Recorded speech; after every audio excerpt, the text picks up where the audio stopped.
Então, boa tarde a todos.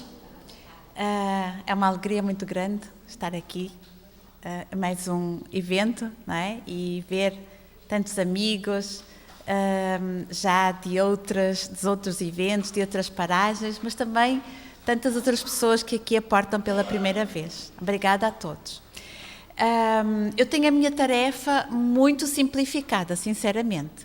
Depois das apresentações, não é, da nossa querida professora doutora Célia Dantas, não é, que nos trouxe todo aquele manancial de conhecimento e que nos fez o ponto da situação, aonde está já não é, a física quântica. E agora, também com todos estes artigos apresentados pela nossa querida doutora Antónia, eu tenho, sinceramente, já a tarefa de vos convencer, já não preciso de apostar nela, não é? Então eu vou só apresentar mais alguns trabalhos realizados, porque realmente o trabalho principal está feito. Então, nós vamos fazer um pequeno percurso sobre esta questão da investigação científica e espiritualidade. Começaria por dizer, ou relembrar-nos a todos, que na verdade a essência espiritual do homem fez com que ele desde sempre procurasse entender algo que sentia fazer parte integrante de si, não é? Mas ele percebia que esse algo que ele tanto procurava estava para além dos olhos físicos, não é? E nós hoje podemos realmente compreender um pouquinho até onde é que poderão ir esses olhos. Então, durante o percurso da humanidade, nós sabemos que durante muitos séculos, através de uma postura mais ligada ao misticismo, não é? O homem sempre procurou encontrar alguma explicação para realmente a sua essência espiritual. Depois, durante muitos séculos, sabemos também que chegaram até nós, até aos nossos dias, brilhantes livros, tratados filosóficos, não é? Explorando diversas teorias acerca de quem somos, o que aqui estamos a fazer, enfim, de onde vimos, para onde vamos. Muita ciência ainda sem incorporar, muita filosofia sem incorporar a ciência. E, mais tarde, incorporando realmente a ciência. Mas, na verdade, o que nós hoje entendemos é que nós temos que ver, não de uma forma estanque, esses conhecimentos todos, como percebemos aqui ao longo das apresentações da nossa querida Célia, mas temos que, de facto, ter uma perspectiva integradora de todas as ciências, de todos os conhecimentos, para realmente podermos chegar até a um conhecimento maior sobre quem somos e sobre a nossa verdadeira essência. Então, apenas para nos situarmos na história, vamos fazer aqui um pequeníssimo percurso, dizendo que, essencialmente até ao final do século XVII, então nós ainda bebíamos um pouco do conhecimento da época medieval, não é? O século XVIII foi um século muito importante na evolução de todo este raciocínio, porque foi o século chamado o século do Iluminismo, também conhecido como o século das luzes, não é? Então, nós sabemos que neste século houve um importante movimento cultural, não é? Da elite intelectual europeia, que nasceu em França e que procurou mobilizar o poder da razão para a melhoria da vida do homem e da sociedade. Ou seja, centralizou todas as capacidades que o homem teria para evoluir na sua capacidade de raciocinar, não é? Portanto, de facto, promoveu um importante intercâmbio intelectual e também se demarcou, ou se começou a demarcar, de uma forma importante, contra a intolerância, quer da Igreja, quer do Estado. Esse foi um início de uma separação importante e que depois vai ter repercussões ao longo da história. Já o século XIX, ele é essencialmente marcado pelo positivismo, não é? Que também cresce em França. Portanto, nós sabemos que os principais idealizadores do positivismo foram os pensadores Auguste Comte e John Stuart Mill, e esta escola filosófica ganhou uma força na Europa, quer na segunda metade do século XIX, quer mesmo no início, ou mesmo adentrando já o século XX. E, portanto, este método, digamos, esta filosofia, esta postura positivista, o que é que ela nos diz? Diz que nós só podemos aceitar aquilo que nos é trazido pelo conhecimento científico. Ou seja, a única forma de conhecimento verdadeiro é através da ciência.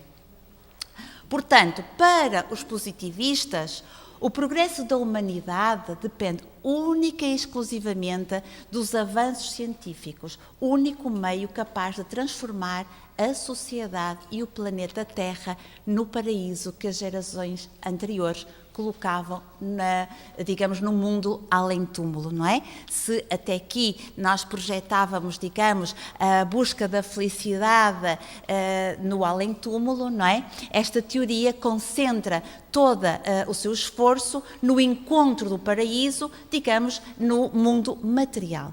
Portanto, o positivismo ignora completamente o transcendentalismo idealista, limitando a experiência humana ao mundo sensível e ao conhecimento, aos factos observáveis, não é? Ou seja, substitui-se com este movimento a teologia e a metafísica pelo culto à ciência, o mundo espiritual pelo mundo humano e o espírito pela matéria, não é? Então, nós temos aqui, digamos, duas posturas, uma que, aliás, três, não é? Uma muito ligada à religiosidade, outra mais ligada à razão e depois aqui esta corrente positivista aceitando aqui apenas aquilo que pode ser provado cientificamente, ou seja, a tentativa de explicar todos os fenómenos do ponto de vista ou na perspectiva material. E porquê que nós trazemos aqui este pequeníssimo apontamento para nos situarmos no século XVIII, século XIX? Para percebermos um pouquinho quando é que, na época em que Allan Kardec vive, não é? Então, Allan Kardec, no fundo, começa, portanto, nasce, cresce, trabalha, não é? Exatamente no auge desta postura, deste paradigma positivista, não é? E, portanto, que é, de alguma forma, um paradigma absolutista, não é? Digamos, renegando tudo aquilo que fosse teológico, tudo aquilo que fosse filosófico e aceitando apenas a ciência e o materialismo, não é? Então, não há dúvida nenhuma que era muito importante, dado estas posturas diametralmente opostas, antagónicas, não é? Haver aqui uma postura de relativização, incorporando conhecimentos e não vendo de uma forma estanque o que é filosofia e o que é ciência.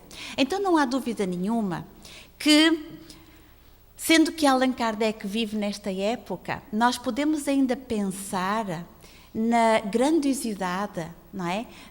Daquilo que ele nos traz com a codificação da doutrina espírita, não é? Porque é realmente, digamos, a mudança, o início de uma mudança de um paradigma, não é? Porquê? Porque, sim, Allan Kardec traz-nos a conjugação do método experimental, que era o único aceite naquela altura, não é? Pela ciência. Sim, ele vai estudar pela primeira vez os fenómenos mediúnicos, não é? Usando um método experimental, mas traz-nos também em associação a filosofia, não é? O método racional, intuitivo, depois com repercussões morais. Ou seja, no fundo, é ele que, sem dúvida alguma, trazendo-nos a doutrina dos espíritos, quebra esta barreira entre a fé e a razão. E, portanto, dá oportunidade a começarmos a crescer dentro de um novo paradigma, não é? E nós sabemos que, à luz deste raciocínio da filosofia e ciência, que ele vai explanando, de acordo também com a espiritualidade, com todos os ensinamentos trazidos pela espiritualidade, a existência de Deus, a imortalidade da alma, a comunicabilidade dos espíritos, a questão da reencarnação, da lei da causa e efeito e da pluralidade dos mundos habitados, como sabemos sendo os principais pilares desta doutrina. Claro que Allan Kardec nos lança as bases, não é? Mas era necessário continuar este trabalho de divulgação, sobretudo ampliar a experimentação e tentar levar todo este manancial de conhecimento às academias. E nós sabemos que Deus não deixa nada ao acaso e que na mesma época, um pouco antes, um pouco depois, reencarnam importantes espíritos, não é? Que nos vêm trazer, digamos, ampliar todo este manancial de conhecimentos trazido por Allan Kardec, e alguns deles já foram hoje aqui falados e dos quais temos aqui alguns nomes. Alexandre Asakov, Alberto de Roche, Camille Flammarion, que a nossa querida doutora Célia já falou, William Crookes, que traz importantes estudos, Leon Denis, Charles Richer, Gabriel Delanne, Ernesto Bozano, Joaquim Freire, entre os portugueses, e tantos outros, mas sendo que estes se destacaram naquela época com os seus estudos, tentando conciliar, sem dúvida alguma, a metodologia experimental levando-a ao conhecimento espiritual. Mas não podemos esquecer que, ao mesmo tempo, no século XIX, adentrando por todo o século XX, do ponto de vista da ciência materialista, foram feitas importantíssimas descobertas também, não é? E que fizeram com que, de alguma forma, se fosse mantendo esta dissociação entre ciência e espiritualidade, não é? Enveredando quase como que, digamos, paralelamente, mas não se encontrando. E nós sabemos dos importantes estudos de Darwin, de Louis Pasteur e a bacteriologia, Rudolf Virchow e a patologia celular, William Morton e a anestesia, Joseph Lister e a antissépsia, Pierre e Marie Curie na descoberta da radioatividade. Enfim, são apenas alguns, mas poderíamos com certeza nomear muitos outros nesse seu papel. E chegamos, sem dúvida alguma, ao século XXI, não é? Já estamos no outro século, já não estamos no século passado, não é? Já transitamos. Chegamos ao século XXI, em que a ciência constata que, apesar de todo o seu crescimento, não é? Na verdade, continua ainda muito aquém daquilo que pensava ter descoberto. Todos nós sabemos que se pensava que com a codificação do genoma humano muitos dos problemas seriam resolvidos. A verdade é que o genoma humano foi codificado e nós percebemos que ele não ia resolver todos os problemas. Hoje estamos na base do estudo das proteínas, implicando outras estruturas, mas nós já percebemos que temos que ir para além de toda essa investigação no campo da microbiologia. E também, como nos foi trazido de forma brilhante, em termos de entendimento do macrocosmos, também temos ainda uma área de conhecimento a ser descoberta. Ou seja, vejam que interessante. Emmanuel, no prefácio do livro Domínios da Mediunidade, publicado em 1955, diz-nos o seguinte: químicos e físicos, geómetras e matemáticos, erguidos à condição de investigadores da verdade, são hoje, sem o desejarem, sacerdotes do espírito, porque, como consequência dos seus estudos, o materialismo e o ateísmo serão compelidos a desaparecer por falta de matéria, não é? E é, de facto, aquilo que nós constatamos, não é? É que a ciência evoluiu a tal ponto que tem necessidade de ultrapassar essa barreira entre a espiritualidade, entre todas estas questões que nos são trazidas, e a matéria. Tem que se ir para além, porque senão, digamos que a ciência materialista se esgota por falta de matéria para continuar a investigar e para continuar a encontrar respostas. É uma coisa de facto fantástica, é que a ciência materialista teve realmente que evoluir até um ponto, não é, que se consciencializa que tem de facto que dar um salto e ir além. E então é neste ponto que nós nos encontramos na época atual, não é? Ou seja, então o que é que nós podemos dizer sobre o estado da arte em relação à questão da ciência e a espiritualidade? A doutora Antónia trouxe-nos aqui uma série de artigos sobre a espiritualidade, não é? Mas concretos.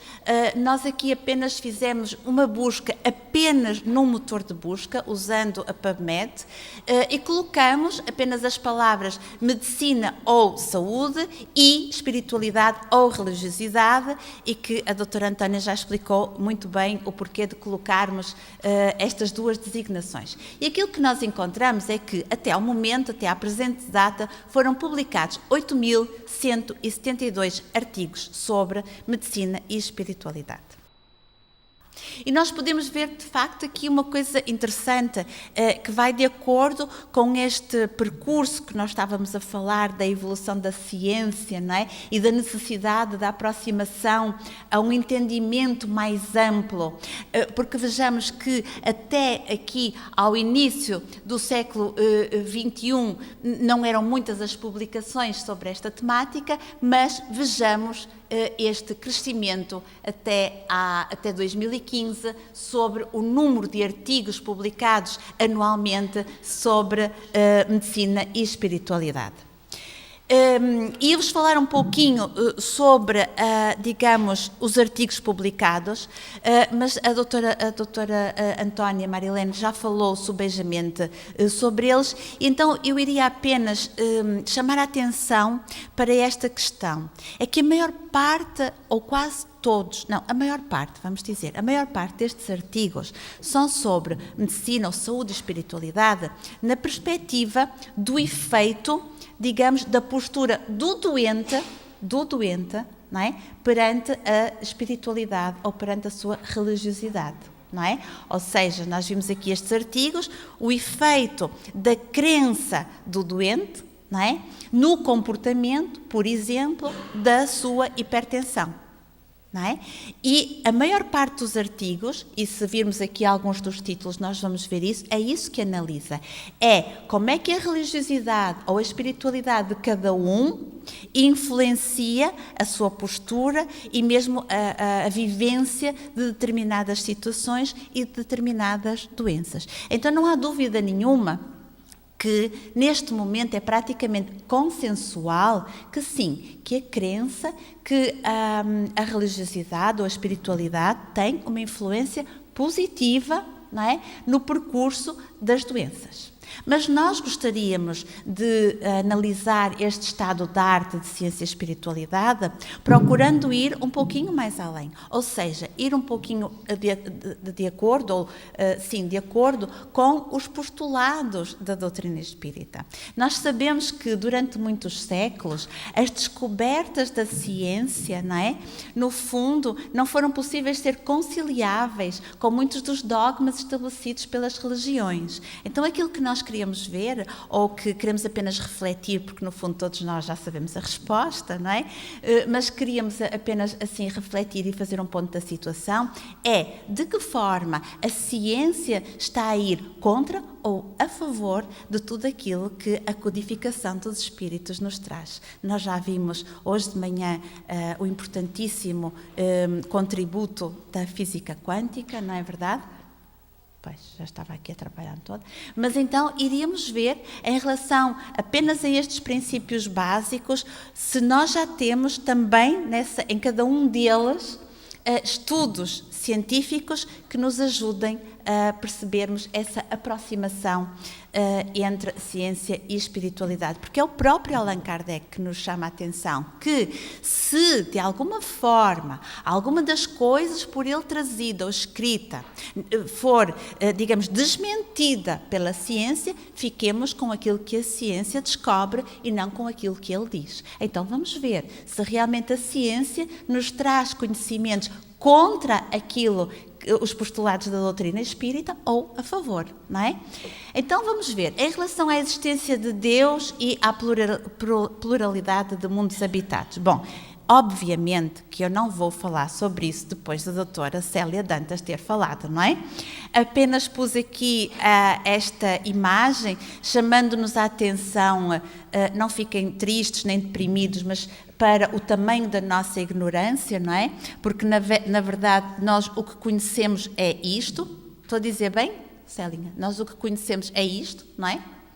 E sabe Deus, não é? E falta-nos conhecer tudo isto. Mas mesmo assim temos a pretensão de que entendemos tudo e que sabemos tudo e que fora daquilo que nós podemos ver e explicar não existe mais nada, não é?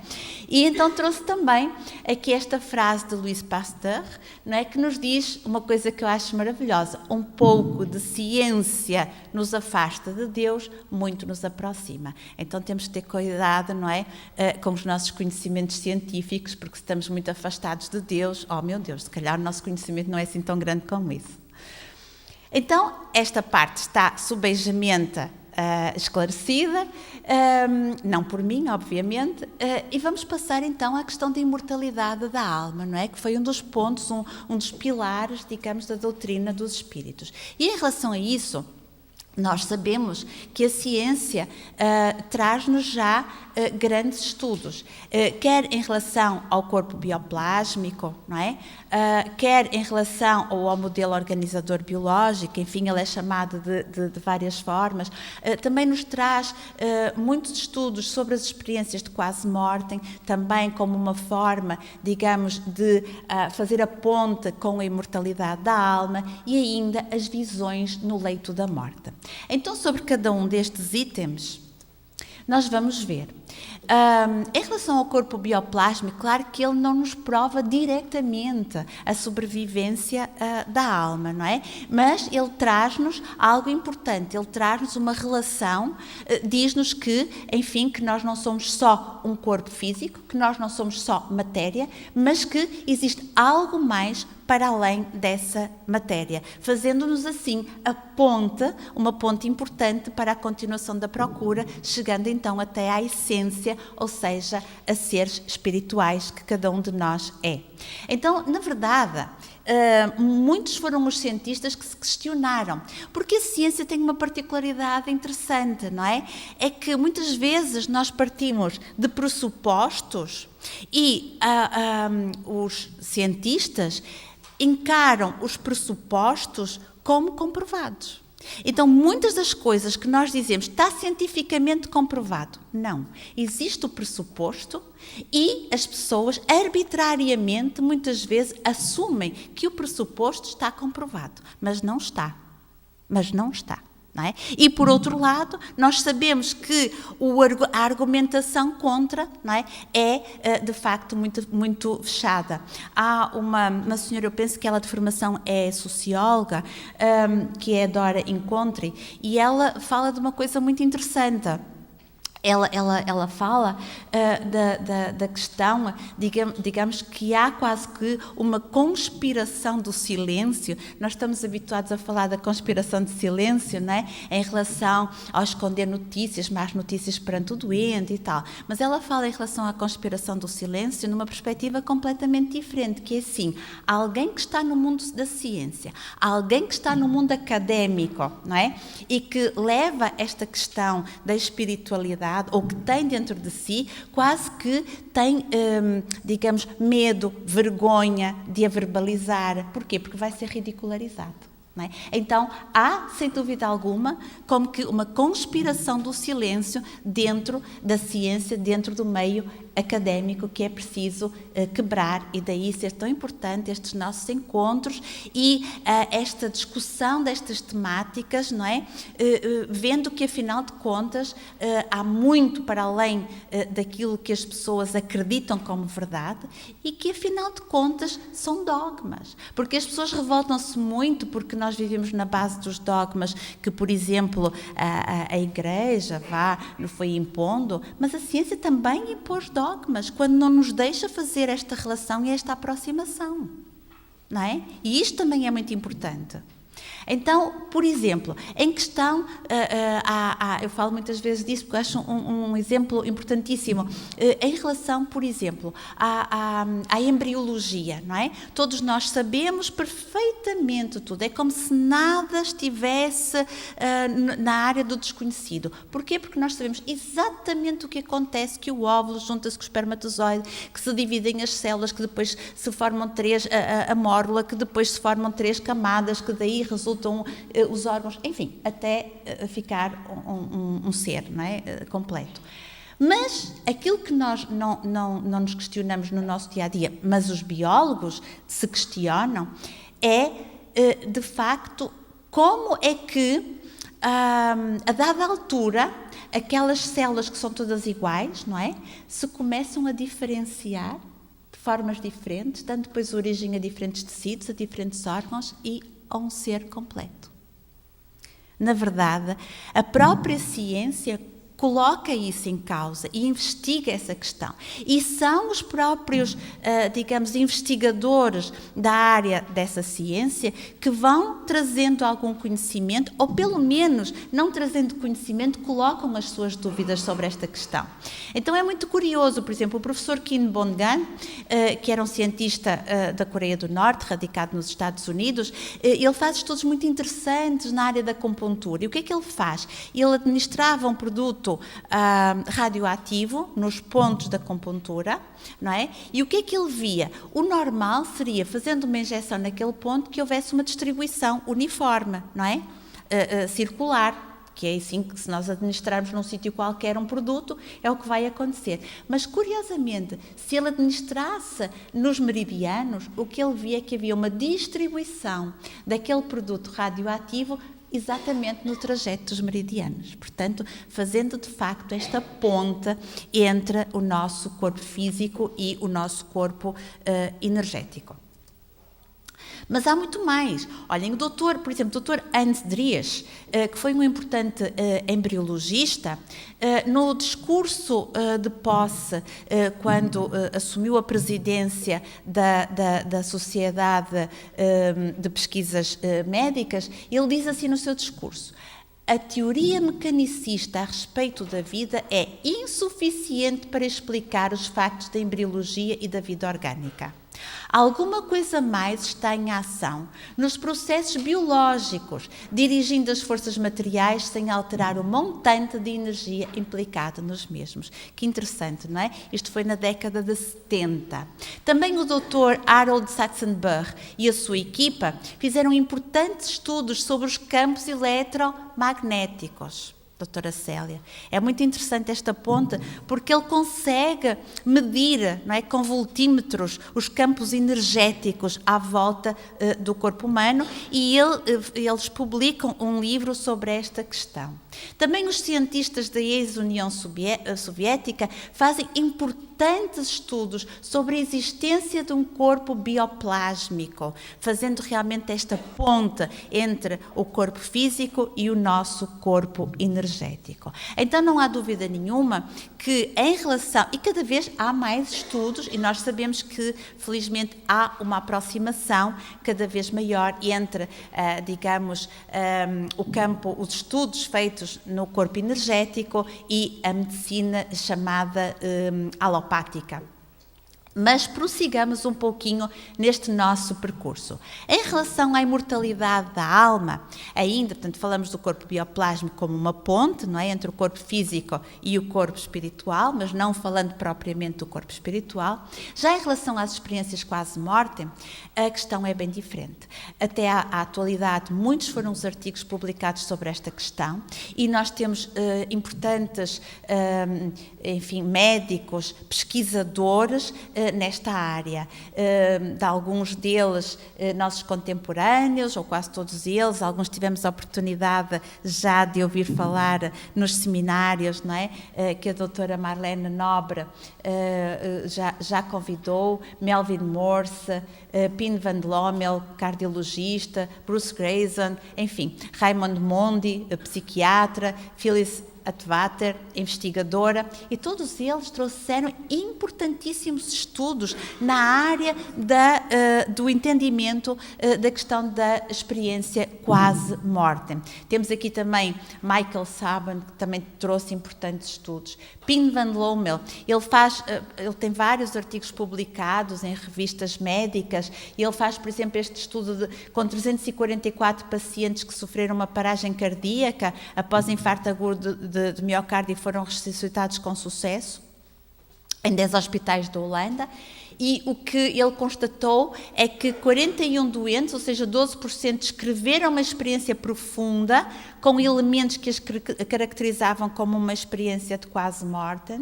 E estes mesmos pacientes foram entrevistados 2 a 8 anos depois para avaliar a ocorrência de transformação psicológica e, de facto, aquela vivência mantinha-se, a repercussão que aquela situação tinha tido neles mantinha-se, porque às vezes dizia-se que, enfim, que era algo passageiro, que teria sido uma alucinação, mas aquilo tinha deixado marcas profundas naquelas pessoas que se mantinham depois de muitos anos. Reparem, este artigo foi publicado em 2007, não é? E também Grayson aplicou a escala de experiência quase-morte como uma medida quantitativa aos mesmos indivíduos em 2 ocasiões, com um intervalo de 20 anos. Aqui ainda é maior o intervalo, não é? E aquilo que ele constatou também é que não se verificou nenhuma diferença estatística significativa entre as pontuações da escala de experiência quase-morte nos 2 momentos, ou seja, as pessoas mantinham os mesmos relatos de há 20 anos atrás, não é? Então isto de facto é muito importante. E depois temos ainda as visões em relação às visões no leito da morte. Este foi um senhor físico, William Barrett, e ele foi o primeiro, digamos, a compilar e a publicar esta questão das visões no leito da morte. Não sei porque é que os físicos têm que meter o nariz em tudo, Célia, não é? Até nas visões no leito da morte, não é? A verdade é que ele era físico, mas a esposa era médica. Aqui a coisa melhorou. Então a esposa era médica obstetra e aconteceu uma situação que marcou o William Barrett de uma forma muito profunda, não é?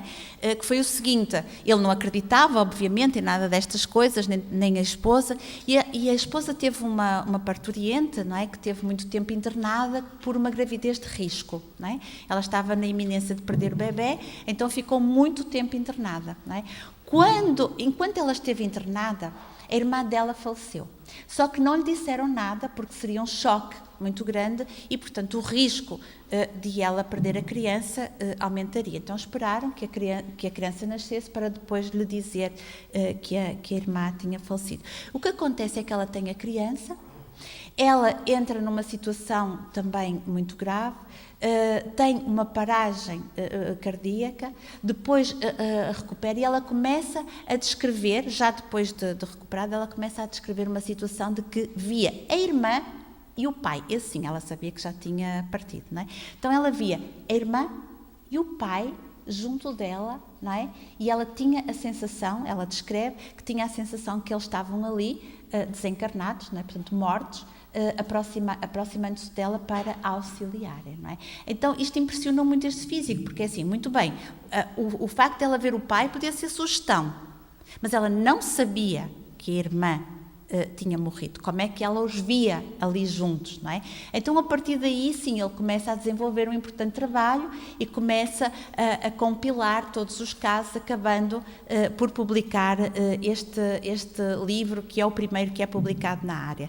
Mas quem nos traz um importante trabalho é este senhor Carlos Osis, que era um parapsicólogo de Nova Iorque e era presidente da Sociedade Americana de Pesquisa Psíquica, e ele realmente faz um importante estudo sobre as visões dos doentes no leito da morte, que publica em 1961 já, não é? Em que ele se baseia nos relatos de médicos e de enfermeiras em relação a descrições dos doentes de visões no leito de morte. Mais tarde, estou a acelerar um bocadinho por causa do tempo, mais tarde junta-se a ele também este senhor, Erlander Haraldsson, e eles os dois desenvolvem um importante trabalho que culmina na publicação deste livro em 1977, Na Hora da Morte, e nesta obra os autores apresentam detalhadamente todos os resultados da sua vasta pesquisa.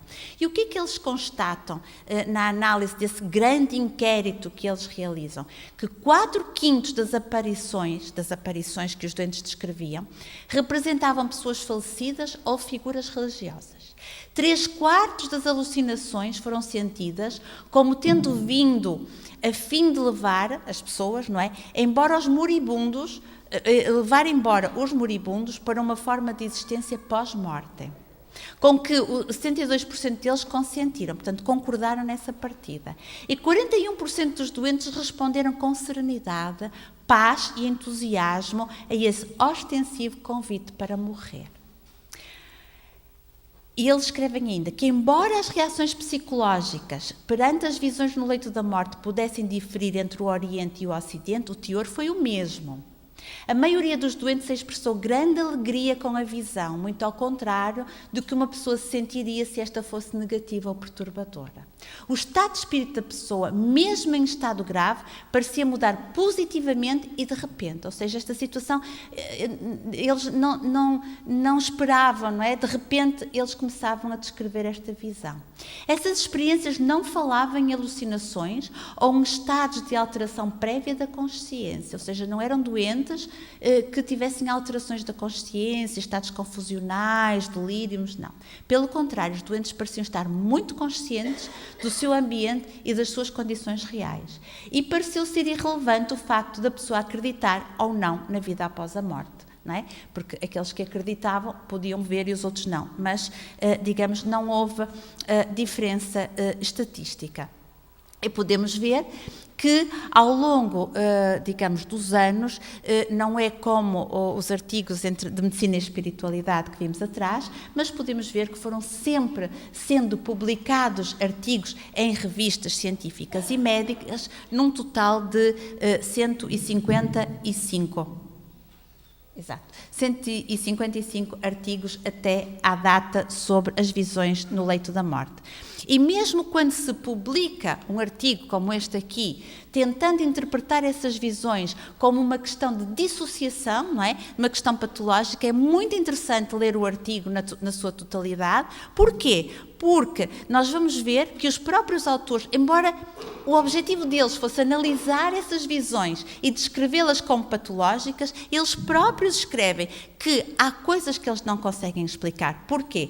Porque eram situações pontuais, ou seja, o doente tinha aquele episódio, descrevia aquela situação, mas depois não continuava com episódios de confusão ou de alucinações, que realmente eram, digamos, situações descritas como positivas e não perturbadoras, o que vai contra a patologia, digamos, em si, do foro psicológico ou psiquiátrico, não é? E, portanto, eles próprios, no artigo, dizem que esta situação carece de maior investigação. Então, é de facto uma coisa muito interessante.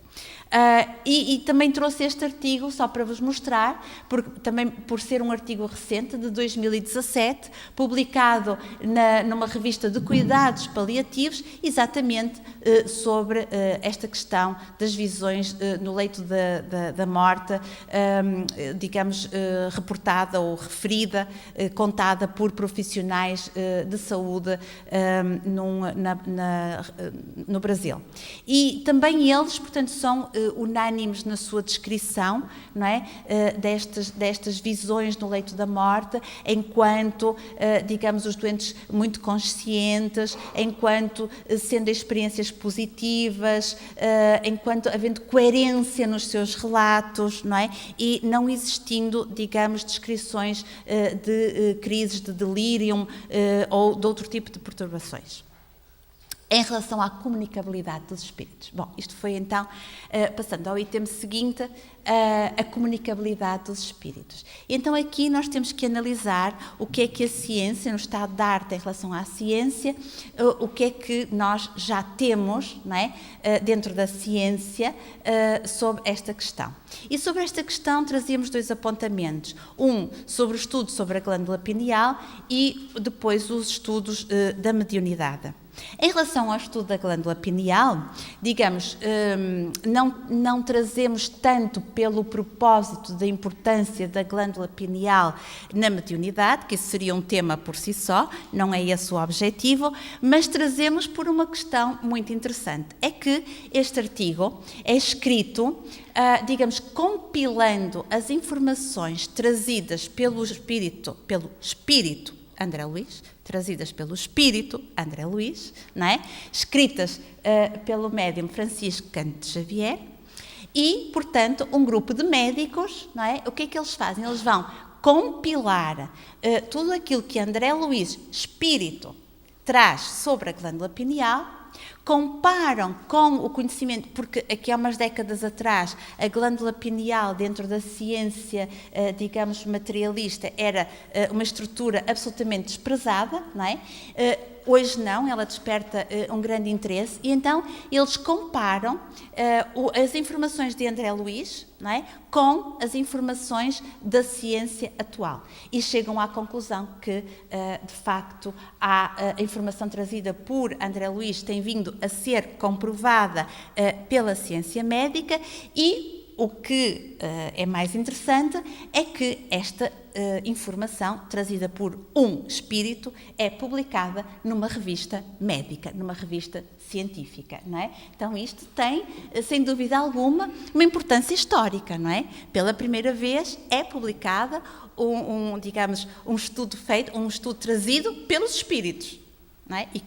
E mais, este artigo, quando foi escrito, todos nós aqui sabemos, quem já publicou, tentou publicar artigos, sabe que há sempre uma revisão e sugerem sempre alterações, e tem que mudar isto, e tem que mudar aquilo, e ponha não sei o quê, E quando os autores enviaram este artigo, não é? Estou a dizer bem, não estou, Roberto Lúcio? Este artigo foi publicado sem uma única, digamos, chamada de atenção. Portanto, os revisores viram o artigo, não mudaram nada e publicaram. Não é? Então, isto é uma coisa, de facto, fantástica, não é? E que nos tem que dar essa força de prosseguirmos nesta investigação. Aqui está o resumo do artigo, podem procurar na internet, que ele está disponível. E depois também trazemos aqui já mais sobre, digamos, a questão da mediunidade. Este artigo também publicado por o Alexander Moreira de Almeida e Cardena, e que fala no diagnóstico diferencial entre experiências espirituais e psicóticas não patológicas e transtornos mentais, uma contribuição do estudo latino-americano para a CID-11. Também é importante, digamos, em que são aceites as experiências espirituais, não é?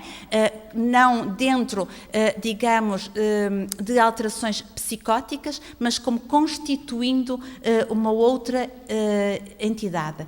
E, pela primeira vez, penso que no CIDIA 10, não é? Pela primeira vez está designada a questão, digamos, de introduzir a questão, digamos, dos transes, não dentro de uma patologia, mas como um item específico. Mas depois o nosso Roberto Lúcio sobre este item poderá pormenorizar um bocadinho mais.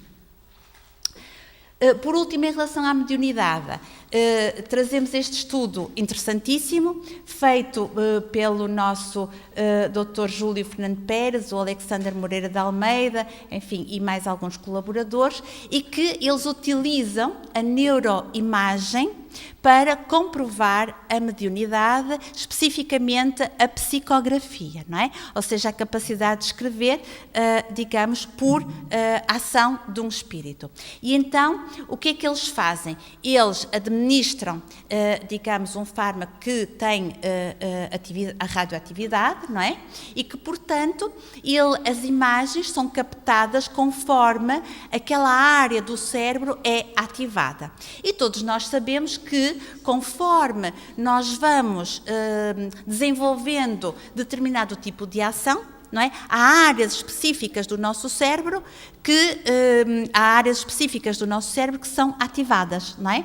E então o que é que eles viram? Eles puseram um grupo de médiums, digamos, de psicografia, não é? A receberem mensagens, e o que é que eles constataram? É que, apesar de eles estarem a escrever, e apesar de muitas vezes os textos obtidos serem de facto textos muito elaborados, não é? Eles viam que aquelas áreas do cérebro, da escrita e mesmo da cognição, não eram ativadas. Não é? Portanto, se não eram ativadas, não eram eles que estavam realmente a escrever. E isto é, de facto, um grande avanço também científico, outros estão a ser desenvolvidos, e também este estudo foi publicado numa importante revista médica. Por fim, temos a questão da reencarnação e da lei da causa e efeito, e aqui poderemos falar das recordações de vidas passadas e marcas de nascença e da regressão de memória, não é? Também em relação a esta questão, muitos têm sido os estudos efetuados, sobretudo por este senhor, Ian Stevenson, que de facto fez um trabalho colossal. Ele publicou um livro com mais de 2.800 páginas, denominado Reincarnation and Biology. E nele ele de facto relata a compilação usando um método, digamos, científico para análise dos dados, não é?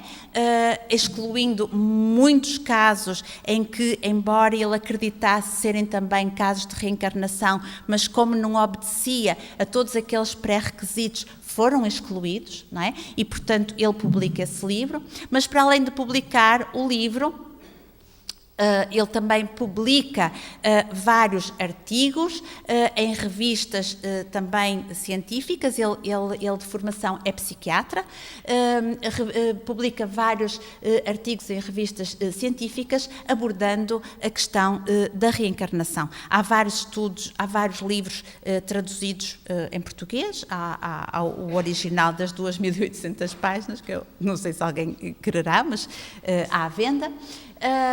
E atualmente há já, eu não fiz um gráfico porque não eram muitos estudos, mas nos últimos anos foram publicados 87 artigos dentro de revistas, digamos, médicas, falando sobre a questão da reencarnação. Não poderia deixar também aqui, a nossa doutora Célia Dantas já falou, mas falando de reencarnação, não poderia deixar de falar de facto de Hernani Guimarães de Andrade, não é?